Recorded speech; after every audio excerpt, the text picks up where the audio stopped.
नमस्कार दोस्तों, स्वागत है आपका इस नए वीडियो में। हमारी जिंदगी में कई बार हम खुद को एक मुश्किल घड़ी में पाते हैं। कई बार हमें बड़े फैसले लेने पड़ते हैं, लेकिन हमें यह नहीं पता होता कि वो सही है या गलत। क्या उस फैसले का परिणाम हमारे जीवन में खुशियां लाएगा या मुसीबत। लेकिन कई बार हमारे पास सही निर्णय लेने की सुझाव नहीं होते और हम जल्दबाजी में फैसला कर लेते हैं, और उन फैसलों की वजह से हमारी जिंदगी सुखमय हो सकती है या फिर हमारी जिंदगी नरक से भी बढ़कर हो सकती है। इसलिए सही फैसला लेने की क्षमता हमारे जीवन में सफलता हासिल करने के लिए आवश्यक है। तो चलिए आज की इस बोध कहानी के माध्यम से जानते हैं कि जीवन में सही फैसले कैसे लिए जाएं, और यह भी कि सही निर्णय लेने के तरीका कौन सा है। तो बिना किसी देरी के कहानी शुरू करते हैं दोस्तों। कई साल पहले की बात है। एक छोटे से राज्य में एक बौद्ध भिक्षु निवास कर रहे थे, जिन्हें सभी जगहों पर उनके ज्ञान के बड़े चर्चे थे। वह बौद्ध भिक्षु बहुत ज्ञानी थे। उनके पास लोग बहुत दूर दूर से आते थे ताकि वे उनसे अपनी समस्याओं का समाधान प्राप्त कर सके। उनके पास कोई भी कैसी भी समस्या लेकर क्यों ना आए, वह समस्या का समाधान अवश्य करते थे। जब भी वह किसी की समस्या सुनते तो उस समस्या को बड़े ही ध्यान से सुनते, समझते, उसमें लीन हो जाते, और उसके बाद कुछ देर के लिए वह आंखें बंद करते और समस्या के बारे में अच्छे से सोच विचार करते और उसके बाद उसका समाधान देते। ऐसे में कोई भी व्यक्ति उनके बारे में केवल एक ही बात सोचता था, शायद इन साधु के पास कोई ऐसी चमत्कारिक शक्तियां हैं जिससे यह समाधान पूछते हैं और उसके बाद हमें वह समाधान बताते हैं। एक बार एक युवक ने उन महाराज से यह पूछ भी लिया, क्या आपके पास ऐसी कोई चमत्कारी शक्तियां हैं जिसके कारण आप हमारी समस्याओं का समाधान करते हैं, या आपके पास ऐसी कोई दिव्य दृष्टि है जिससे आप हमारी समस्याओं का समाधान खोज पाते हैं। उस युवक की यह बात सुनकर वह साधु जोर जोर से हंसने लगे, लेकिन उन्होंने उस युवक की बात का कोई जवाब नहीं दिया। उसके कुछ ही दिनों बाद उस राज्य में एक बड़ी अजीब सी घटना घटी। उस राज्य में एक बुढ़िया औरत रहा करती थी, जो अपने पूरे घर में अकेले ही रहती थी। उसका कोई न था। उस राज्य से होकर 4 मित्र अपने घर की ओर जा रहे थे। वे लोग दूसरे नगर में काम करके पैसा इकट्ठा करके अपने गांव की ओर जा रहे थे। ये बात बहुत पुराने जमाने की है, जब यातायात के साधन ना हुआ करते थे, इसलिए वे लोग पैदल ही यात्रा किया करते थे। इसी कारण वे चारों मित्र अपने अपने धन को इकट्ठा करके अपने गांव की ओर प्रस्थान कर रहे थे। उन चारों ने अपना अपना धन एक छोटी सी पोटली में रखा था, और उसी पोटली में उन सब की सारी कमाई थी। तभी उन चारों मित्रों में से एक मित्र कहता है, मित्रों, इस तरह से यदि हम अपना धन अलग अलग रखेंगे तो इससे हमारा धन चोरी हो सकता है। क्यों ना हम अपना सारा धन एक ही पोटली में रख दें, जिससे हम सब इस पर ध्यान भी दे सकेंगे और हमारा धन सुरक्षित भी हो जाएगा। और जब हम अपने गांव पहुंच जाएंगे तो हम वहां पर अपना अपना हिस्सा इसमें से ले लेंगे। उन तीनों मित्रों ने उस युवक की बात मान ली और वे सभी मिलकर अपना धन एक ही पोटली में रख देते हैं, और वे सभी मिलकर अपने गांव की ओर आगे बढ़ते हैं। चलते चलते काफी समय बीत चुका था और अब रात्रि होने वाली थी। तभी आगे चलकर रास्ते में उन्हें एक घर दिखाई दिया, जहां पर एक बूढ़ी औरत रहा करती थी। रात्रि का समय भी हो चुका था और उन चारों मित्रों को रात रुकने के लिए कोई ना कोई जगह की आवश्यकता भी थी। ऐसे में उन चारों ने मिलकर यह योजना बनाई कि वे लोग आज रात इसी घर में ठहरेंगे। इसलिए वे चारों लोग उस घर की ओर आगे बढ़ते हैं। उस घर का दरवाजा खटखटाते हैं। तभी सामने से एक बूढ़ी औरत दरवाजा खोलती है और उन चारों मित्रों में से एक मित्र हाथ जोड़कर उस बूढ़ी औरत से कहता है, माता जी, हम अपने गांव की ओर जा रहे थे, लेकिन यहां रास्ते में ही रात हो गई और अब हम इतनी रात में सफर नहीं कर सकते। इसलिए हमारी आपसे विनंती है कि हम आपके यहां पर एक रात रुकना चाहते हैं। सुबह होते ही हम यहां से चले जाएंगे। उस बूढ़ी औरत ने काफी देर सोच विचार किया और उसके बाद वह बूढ़ी औरत कहती है, ठीक है, तुम सभी आज रात के लिए यहां पर रुक सकते हो। मुझे कोई दिक्कत नहीं, मैं खाना बनाने जा रही हूं।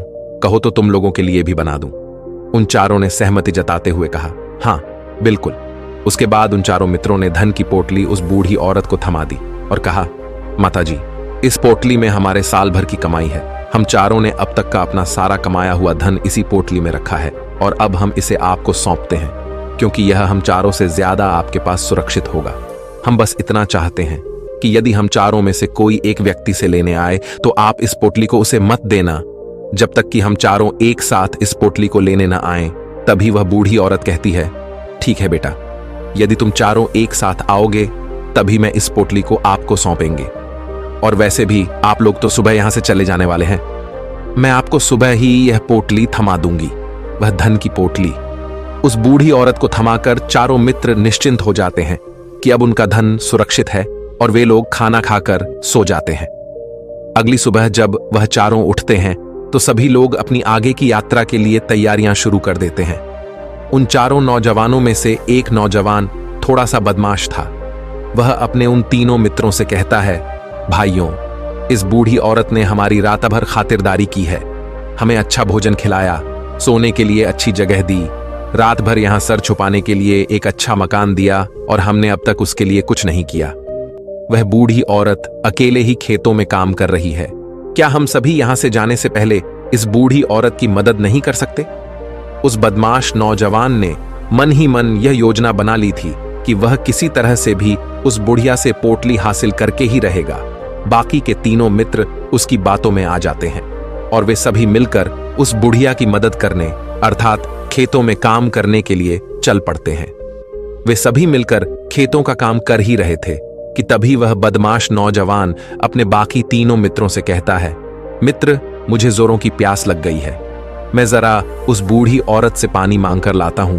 वह बाकी मित्र भी अब काफी थक चुके थे, उन्हें भी जोरों की प्यास लगी थी, इसलिए वह तीनों मित्र उसे वहां से जाने की अनुमति दे देते हैं। जैसे ही वह बदमाश उस बूढ़ी औरत के पास पहुंचता है, वह उस बूढ़ी औरत से कहता है, माताजी, अब हम यहां से जा रहे हैं, कृपया करके हमारे धन की पोटली हमें वापस दे दें। इस पर वह बूढ़ी औरत कहती है, नहीं नहीं, जब तक तुम चारों एक साथ ना हो तब तक मैं वह पोटली किसी को नहीं दे सकती। तुम्ही ने तो कहा था कि जब तक हम चारों एक साथ ना हो तब तक यह पोटली किसी को नहीं देनी है। तभी वह बदमाश उन तीनों की तरफ इशारा करते हुए कहता, हे लाओ। उन तीनों ने सोचा कि हमारा मित्र हमारे लिए पानी लाना चाहता है, इसलिए वह हमसे आज्ञा मांग रहा है। तभी उन तीनों मित्रों ने इशारे में उस युवक से कहा, हाँ हाँ ठीक है, ले आओ। ये देख, उस बुढ़िया को यह लगने लगा कि अब ये चारों यहां से जा रहे हैं और ये अपनी पोटली मांग रहे हैं, इसलिए उस बुढ़िया ने वह कोटलाकर उस बदमाश के हाथों में रख दी और वह बदमाश उस पोटली को लेकर वहां से चला गया और बाकी के तीनों मित्र अपने खेत के काम में व्यस्त हो जाते हैं। कुछ देर के बाद जब वह तीनों खेत का काम करके वापस लौटते हैं और बुढ़िया से कहते हैं, माताजी, हमारा मित्र जो यहां पानी पीने आया था वह कहाँ गया? इस पर वह बुढ़िया कहती हैं, क्या वह पानी पीने आया था? पर वो तो कह रहा था कि हम चारों जा रहे हैं, कृपया करके हमारे धन की पोटली हमें थमा दें। तब तीनों बड़े आश्चर्य होकर उस बुढ़िया से कहते हैं, माताजी, हमने भला कब कहा वह पोटली मांगी थी? हमें तो प्यास लगी थी और हमने पानी के लिए इशारा किया था। तभी बूढ़ी औरत उन तीनों से कहती हैं, परंतु अब तो वह पोटली लेकर जा चुका है। तभी वह तीनों मित्र सर पकड़कर रोने लगते हैं और कहते हैं, माताजी, उसमें हमारा सारा कमाया हुआ धन था जो वह अकेले लेकर भाग चुका है। हमने तो आपको कहा था कि जब तक हम चारों एक साथ ना आए तब तक आपको वह पोटली किसी को नहीं देनी है, फिर आपने ऐसा क्यों किया? इसमें आप ही की गलती है।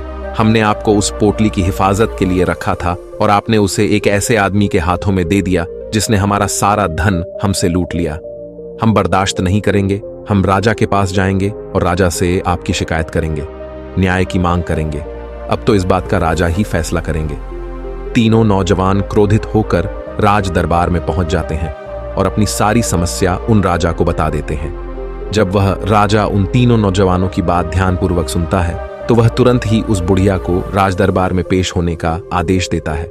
राजा के आदेश पर राजा के सैनिक तुरंत ही उस बूढ़ी औरत को राज दरबार में पेश करते हैं और राजा भरी दरबार उस बूढ़ी औरत को दोषी करार कर देता है और कहता है, तुम्हें वह पोटली उस अकेले व्यक्ति को नहीं देनी चाहिए थी। जब उन्होंने तुमसे कहा था कि जब तक वह चारों एक साथ उस पोटली को लेने ना आए तब तक तुम्हें वह धन किसी को नहीं देना चाहिए था। इसमें तुम्हारी गलती है और अब तुम्हें इसका हर्जाना भरना होगा, तुम्हें इनका धन लौटाना होगा। राजा का यह आदेश सुनकर बूढ़ी औरत फूट फूट कर रोने लगती है और राजा से मदद की गुहार लगाती है और कहती है, हे राजन, मैं तो एक बूढ़ी औरत हूं और मेरे पास इतना धन नहीं है और ना ही मेरे घर में कोई ऐसा है जो धन कमाता हो। मेरे पास इतना धन नहीं कि मैं इनका धन लौटा सकूं। मैं तो अकेली हूं, बेसहारा हूं, कृपा करके मुझ पर रहम करे। लेकिन राजा उस बूढ़ी औरत की एक नहीं सुनता वह बूढ़ी औरत रोते हुए अपने घर की ओर जा रही थी। ये सोच रही थी कि आखिर मैं इतना धन कहां से लाऊं, कि कैसे मैं उन लोगों का यह धन उन्हें लौट आऊंगी। मेरे पास इतना धन नहीं है। मैं क्या करूं, कैसे करूं, कहां से लाऊं इतना धन? यदि मैंने उनका धन नहीं लौटाया तो मुझे राजा मार डालेगा। वैसे भी मेरी ही गलती है। जब उन चारों ने मिलकर मुझसे कहा था कि जब तक हम चारों एक साथ ना आए तब तक वह पोटली किसी को नहीं थमानी है, फिर भी मैंने वह पोटली केवल उस एक व्यक्ति को थमा दी। इसमें गलती तो मेरी ही है। वह रोते रोते ये सारी बातें सोचते हुए अपने घर की ओर जा रही थी। तभी रास्ते में उस बूढ़ी औरत को वहीं संत मिले, जो उस नगर में किसी भी समस्या का समाधान बड़ी ही सरलता और सहजता से करते हैं। उन्होंने उस बूढ़ी औरत से कहा, क्या बात है बेटी, क्यों रो रही हो? इस पर वह बूढ़ी औरत उस संत को सब कुछ सच सच बता देती है और कहती है, हे महाराज, इसमें गलती तो मेरी ही है। उन चारों ने तो पहले ही कहा था कि जब तक वे चारों एक साथ ना आए तब तक वह पोटली मुझे किसी को नहीं देनी है। लेकिन मेरी हिम्मत मारी गई थी, जो मैंने वह पोटली केवल एक व्यक्ति को थमा दी और वह उनका सारा धन लेकर वहां से भाग गया। लेकिन अब मुझे यह समझ नहीं आ रहा कि मैं वह सारा धन कहां से लाऊं, कैसे जुटाऊं। मेरे पास इतना धन नहीं है और राजा ने तो आदेश भी दे दिया है कि मुझे उनका धन लौटाना ही पड़ेगा। लेकिन मैं यह समझ नहीं पा रही कि इतना सारा धन मैं कहां से लाऊंगी। तभी वह संत उस बूढ़ी औरत से कहते हैं, शांत हो जाओ, मैं कोई ना कोई रास्ता जरूर निकाल लूंगा। इतना कहकर वह संत वहीं पर बैठ जाते हैं, ध्यान करने लगते हैं। कुछ देर के लिए आंखें बंद कर सोचते हैं, विचार करते हैं। मौन रहकर वह समस्या का समाधान निकालते हैं और उसके बाद वह उस बूढ़ी औरत से कहते हैं, बेटी, राजा ने फैसला किया है, वह बिल्कुल गलत है। आपने जो किया इसमें आपकी कोई गलती नहीं है। राजा का फैसला गलत है। उन संत के इतना कहने पर बूढ़ी औरत चुप हो गई और यह सोचने लगी कि आखिर राजा का फैसला कैसे गलत हो सकता है। राजा तो सभी के लिए न्याय ही करते हैं और वह कभी किसी का बुरा नहीं करते। फिर आखिर आज राजा का फैसला कैसे गलत हो गया? उन संत और उस बुढ़िया की बात आसपास के खड़े लोग सभी लोग सुन रहे थे और वे लोग भी बड़े अचरज में थे, क्योंकि राजा का फैसला कैसे गलत हो सकता है? राजा ने तो बिल्कुल सही फैसला लिया है। इस बूढ़ी औरत ने ही गलती की है, उन चारों का धन केवल एक ही को थमा दिया। ऐसे में इस बुढ़िया को उनका धन तो लौटाना ही चाहिए। राजा ने गलत फैसला कहा किया है। तभी वह संत उस बूढ़ी औरत से कहते हैं, जाओ और राज दरबार में कह दो कि हे राजन, आपका फैसला गलत है और सही क्या है, गलत क्या है, इसका फैसला मैं करूंगा। पहले तो बूढ़ी औरत इतनी हिम्मत ही नहीं जुटा पा रही थी कि वह राज दरबार में जाकर भरे राज दरबार में राजा को यह कह सके कि राजन, आपका फैसला गलत है। लेकिन जैसे तैसे उसने हिम्मत जुटाई और वह वापस राज दरबार लौटी। उसने डरते हुए भरे राज दरबार राजा से बड़ी थर्राती आवाज में कहा, हे राजन, आपने जो फैसला किया है वह फैसला गलत है। इतना कहकर उसने राजा को सारी बात सच सच बता दी। उस बूढ़ी औरत की बात सुनकर राजा बहुत क्रोधित हुआ। राजा ने उस बूढ़ी औरत से कहा, कौन है वह संत जिसने मेरे फैसले को गलत बताया है? क्या उन्हें नहीं लगता कि मैंने सही निर्णय लिया है? मैं हर रोज कई निर्णय लेता हूं, कई फैसले करता हूं, लेकिन आज तक कभी किसी ने मुझसे यह नहीं कहा कि मेरा फैसला गलत है। यदि उन संत ने मुझे सही फैसला न सुनाया, उन्हें फांसी की सजा दे दूंगा। यह बात पूरे नगर में फैल गई। सभी लोग यह जानने के लिए हैरान थे कि आखिर वह साधु ऐसा कौन सा फैसला सुनाने वाले हैं जो राजा से भी उचित होगा, जिसमें सबके लिए न्याय होगा। राजा ने अपने सैनिकों को तुरंत ही आदेश दिया कि जाओ और संत को राज दरबार में लाओ। राजा की आज्ञा के अनुसार वे सैनिक तुरंत ही उन संत को लेने के लिए निकल पड़े। वे लोग कुछ ही देर बाद उन संत को लेकर राज दरबार पहुंचे। राज दरबार में सभी लोग उपस्थित थे और सभी लोग उन संत के फैसले का इंतजार कर रहे थे। उन संत को देखकर राजा कहता है, महाराज, आपको ऐसा क्यों लगता है कि हमने जो फैसला किया है वह गलत है? इस बुढ़िया ने यह वादा किया था कि वह चारों लोगों को एक साथ ही वह पोटली जमाएगी, फिर आखिर उसने अपना वादा क्यों तोड़ा? इसने यह गलती क्यों की कि इसने केवल एक ही को पोटली थमा दी और वह उनका सारा धन लेकर यहां से भाग गया? तो क्या इसमें इसकी गलती नहीं है? क्या इससे इनका धन नहीं लौटाना चाहिए? इस पर वह साधु बड़ी विनम्रता से राजा से कहते हैं, हे राजन, यह आपका फैसला था, लेकिन मैं आपसे कुछ कहना चाहता हूं। इस पर राजा कहता है, ठीक है, कहिए आप क्या कहना चाहते? इस पर वह साधु बड़ी विनम्रता से राजा से कहता है, हे राजन, जैसा कि वादा किया गया था कि पोटली एक साथ उन चारों को ही दी जाएगी, तो अभी तो ये केवल 3 है। चौथा, कहाँ है। तो इनसे कहिए कि ये लोग यहां से वापस जाएं और अपने उस चौथे मित्र को यहां लेकर आए, तभी इनका धन वापस किया जाएगा। और वादा भी ऐसा ही किया गया था कि जब तक चारों लोग एक साथ ना हो तब तक उनका धन उन्हें नहीं लौटाया जाएगा। और यदि यह बूढ़ी औरत इन तीनों को धन लौटा देती है तो ये बूढ़ी औरत अपना वादा तोड़ देगी, और ये सही नहीं है। इसलिए यदि आप चाहते हैं कि इनका धन लौट आया जाए तो पहले इनसे कहिए कि ये लोग जाएं और अपने उस चौथे मित्र को यहां पर वापस ले आए। उस राजदरबार में हर कोई इस बात को सुनकर बहुत खुश हुआ। सभी ने उन संत की बहुत तारीफ की। राजा भी उन संत के इस फैसले से पूरी तरह से सहमत था। राजा तुरंत ही उन संत के सामने सिर झुका लेता है और हाथ जोड़कर उनसे कहता है, हे महाराज, आपका यह फैसला इतना सही कैसे हो सकता है? आखिरी बात मेरे दिमाग में आई क्यों नहीं? मैंने इस बात को इस तरह से सोचा क्यों नहीं? तभी वह साधु उस राजा से कहते हैं, हे राजन, आपके पास और भी काम होते हैं। आप दिन भर व्यस्त रहते हैं और आपको जल्दबाजी में फैसले लेने पड़ते हैं। आपने इस मामले को सुना समझा, लेकिन इसे देखने में आप गलती कर गए। इससे आपने केवल ऊपरी तौर पर देखा। आपने इसकी गहराई तक जाने का प्रयास तक नहीं किया। यदि आपने इस मामले की गहराई को देखा होता, समझा होता, तो आप भी इसी नतीजे पर आते। जब तक हम किसी मामले की गहराई तक नहीं जाते, तब तक हम उसका सही समाधान नहीं निकाल सकते। लेकिन हम में से अधिकांश लोग तो अपने फैसले केवल जल्दबाजी में लेना चाहते हैं, भले ही वह मामला कितना भी गंभीर क्यों ना हो। हमें तो बस अपना हक चाहिए, हमारा नाम होना चाहिए, भले ही फैसला हमारे लिए आगे चलकर हमारे लिए नुकसानदायी क्यों ना हो। लेकिन हम तो उस मामले की गहराई तक जाने के लिए सोचते तक नहीं। तभी वह राजा उन संत से कहता है, हे महाराज, क्या आपके पास कोई दिव्य शक्तियां हैं? क्या आपके पास ऐसी कोई चमत्कारिक शक्ति है जिसे आप सवाल करते हैं और बदले में वह आपको जवाब देती है, जिस कारण आप सटीक और सही समाधान बता पाते हैं? राजा की यह बात सुनकर वसंत मुस्कुराने लगे और राजा से कहते हैं, हे राजन, यह सवाल मुझसे कई लोगों ने पूछा है और मैंने कभी किसी का कोई जवाब नहीं दिया। लेकिन आप इस राज्य के राजा हैं, इसलिए मैं आपके इस प्रश्न का उत्तर देता हूं। आप में से कई लोगों को यहां ऐसा लगता है कि मेरे पास कोई ऐसी शक्तियां हैं जिससे मैं बात कर सकता हूं, जिससे मैं कोई भी समस्या का समाधान पा सकता हूं। लेकिन मैं आप लोगों को एक बात सच सच बता देता हूं, मेरे पास ऐसी कोई शक्तियां नहीं हैं। मैं तो केवल हर मामले की गहराई तक सोचता हूं, उस बात पर विचार करता हूं, और जब मैं विचार करता हूं तो मेरे सामने कई सारे समाधान आते हैं, और जो समाधान मेरे सामने आते हैं मैं उन पर भी विचार करता हूं, उनके बारे में भी गहराई तक जाता हूं। और जब मुझे लगता है कि इस समस्या का समाधान यही होना चाहिए, तभी मैं समाधान उस व्यक्ति को देता हूं ताकि वह अपनी समस्या का समाधान कर सके। अब आप ही सोचिए, आप जल्दबाजी में यह फैसला लेकर इस बुढ़िया का जीवन पूरी तरह से बर्बाद कर देते। हमारा पूरा जीवन केवल एक फैसले पर निर्भर करता है।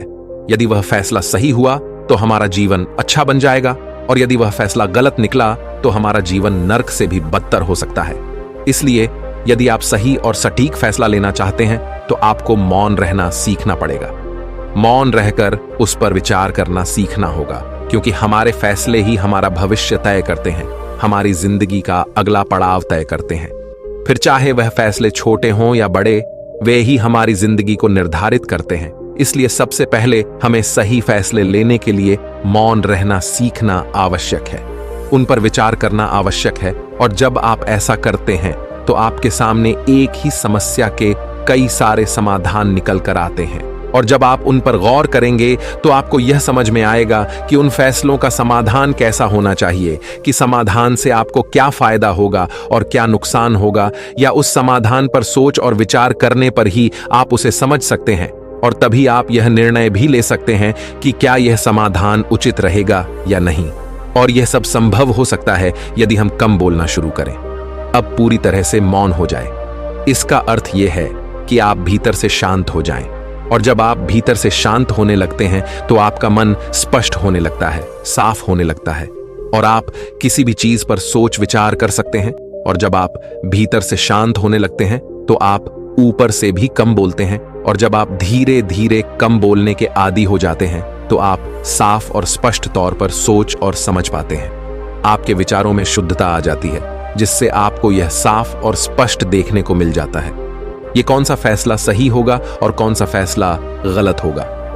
आपको उस परिस्थिति में क्या करना चाहिए और क्या नहीं करना चाहिए, लेकिन हम में से अधिकांश लोग अपने आप को सही साबित करने के लिए, अपने आप को ऊंचा साबित करने के लिए अत्यधिक बोलते हैं, और इतना बोलते हैं कि हर कोई उनकी बातों को गंभीरता से नहीं लेता।